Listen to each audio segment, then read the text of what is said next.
This movie helped me realize how much I might judge personalities based solely on the hairstyles.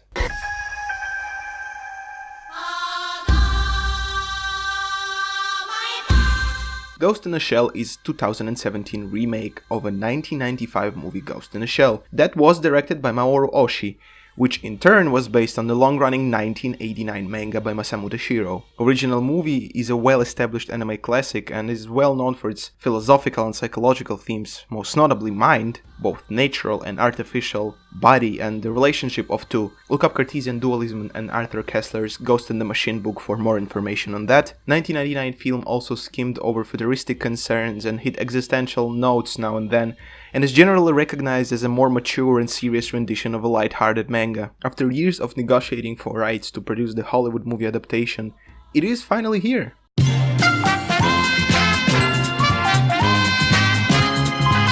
The movie was made by Rupert Sanders, who have directed such classics as Snow White and The Huntsman, and that's pretty much it. It's his second big-budget feature production.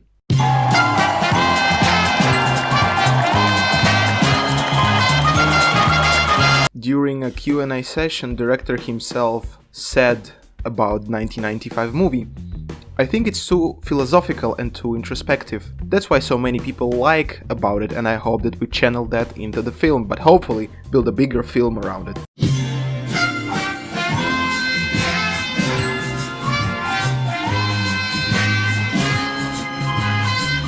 Fuck you. Where he's start back a little bit and then just sit up into it, push him up, and then that will end with the neck push. This movie was okay, I guess, but I wanted to stab myself at least a few times. Settings look cool. Everybody was saying that, all the critics, and hey, they actually are very cool. The city landscapes look believable, but honestly overcrowded with just stuff going on everywhere. However, smaller sets, rooms, buildings, and streets look very good and stylistically on point. There is a lot of nice small touches in the world. For example, cars have a very distinctive 1990s feel to them, and yet they look very futuristic. They look like 1990s concept cars. Not at any point I was bored or bombarded by action too much. I wasn't feeling much dread while watching the movie and leaving the movie theater.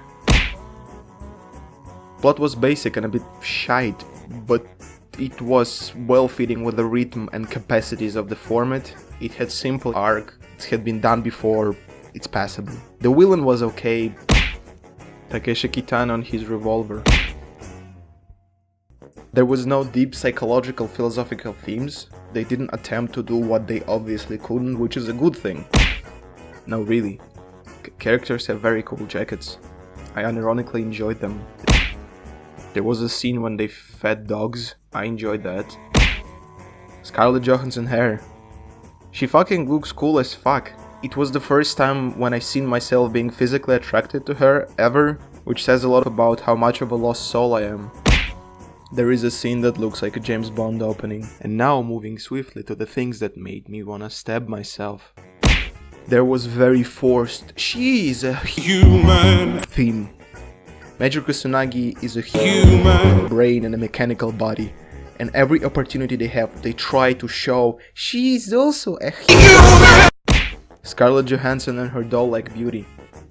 Original movie made it clear, at least to me, that Major Kusanagi does not possess a top model face.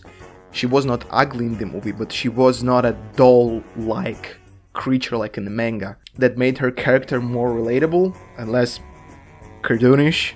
Scarlett Johansson, on the other hand, feels like Scarlett Johansson. Major Kusanagi complains all the time.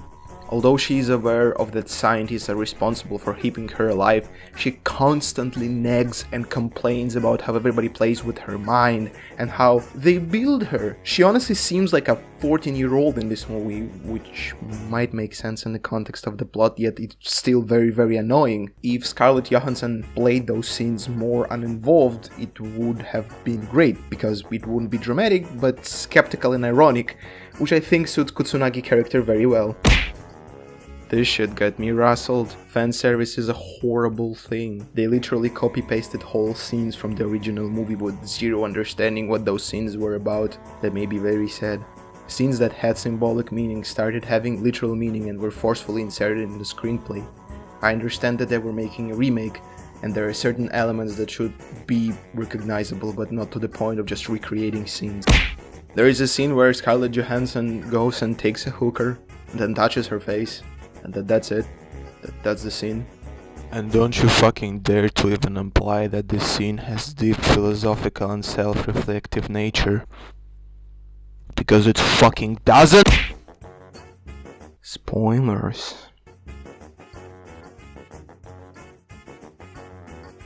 The main villain, that I call Corporation Guy, uses brains of rebellious anti-technology teenagers and literally inserts them into like full robotic bodies.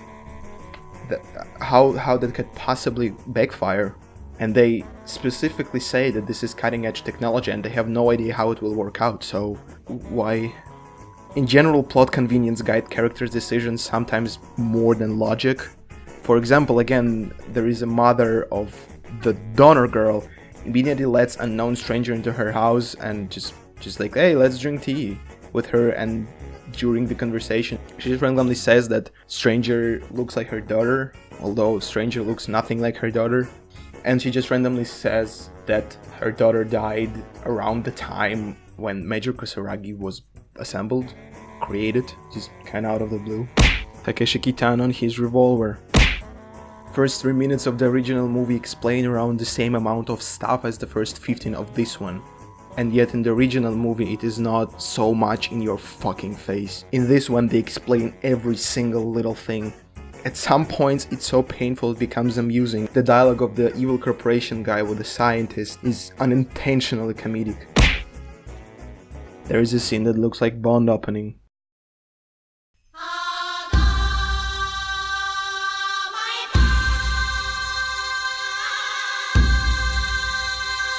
An established brand you cannot fucking lose. So you might as well take Rob Sandals to direct it. What difference it honestly makes? Dualism. What the fuck is even dualism? Do you honestly think that average anybody will care or know what the fuck is it? The nerds will buy anything that has a vaguely familiar badge on it. The real nerds will be like, oh my god, them practical special effects! And Chinese people, they will buy it. They will just buy it. And a vaguely erotical scene suggesting lesbian connotation with black woman and bingo bongo, you got Tumblr crowd. Ooh. With all that marketing thought, the movie just still did okay. As of now, it made up 40 million from the original budget, but with marketing taken into account and long process of licensing and negotiations, I think it might be right now just barely evening out, because honestly marketing was everywhere. At least where I live, this shit was everywhere. It's actually very funny that the metaphors used in A Ghost in the Shell can be applied to analysis of this movie. Let's say the ghost is the feel of the movie, the underlying theme, the emotional background, a soul. Then visuals, scene building, and the narrative are shell of the movie, the stuff that we actually see. The movie has a lot of similarities to the original one, some of which are straight up just copies, near exact replicas of the shell, and yet the ghost is drastically different. Just we might say the shell is willing, but the ghost is weak. About this movie, you know? You know what I mean? Because it was Easter. It was Easter a few days ago. It's topical commentary right here. This movie felt to me like a third rebuild of Evangelion. I felt sentiment and dread with a pinch of excitement in all of that. And just like Evangelion 3, it's a good product. And yet, it's a shell of what it was.